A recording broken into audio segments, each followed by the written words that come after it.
So now let's throw AI into the mix of all this. Yeah. And My next article is on this topic. it's on this topic, right? Yeah, I'm working So on that. the question becomes, with AI, there's not much control from your perspective because you're saying, well, how do I train it? You're an individual translator. You don't have a big company behind you. Yeah. You don't have a big infrastructure behind you.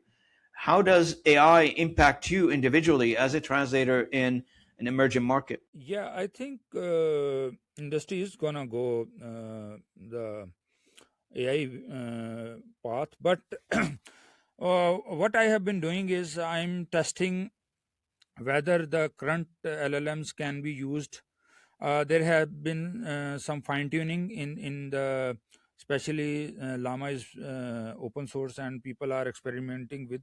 So I am testing few big LLMs and the few local fine tuned specifically for Urdu.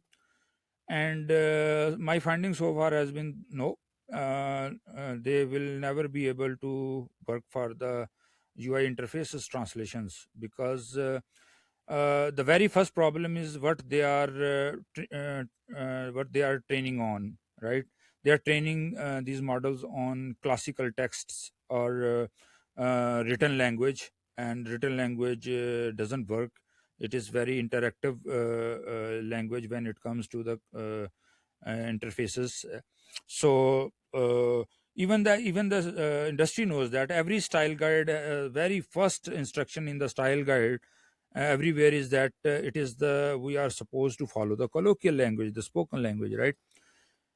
And I think the solution is the industry has to come up with the uh, specifically trained models for these localization translations. So, do we have enough data, in your opinion, for AI No, to be trained on no. in the in an emerging market? I mean, in Yeah, Urdu, in Pashto, in a few 100%, other languages. 100% no, 100% no.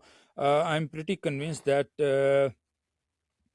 a lot of custom-made data needs to be created in order to train these models. There's still more to be done there, and I've talked Yes, about this on the channel because we talk about AI in an absolute kind of a term, which is not correct at all, because AI right now, the way it sits, in my opinion, from a status perspective, what can it deliver?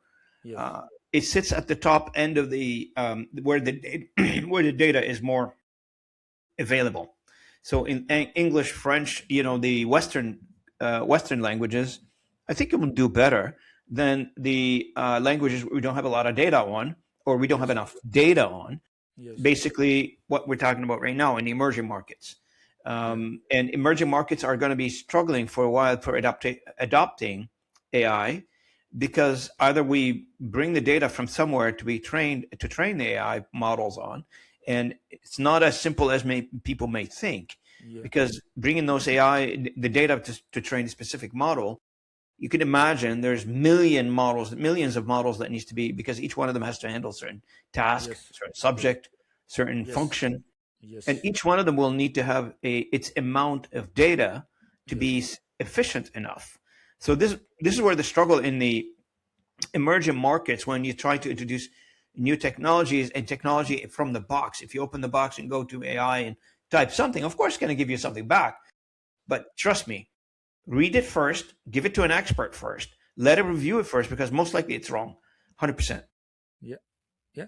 Of course, custom-made LLMs is the future, and the sooner the industries learn this, for example, medical, right, industrial, or whatever the domain is, there needs to be a custom-made LLM for that. That's right.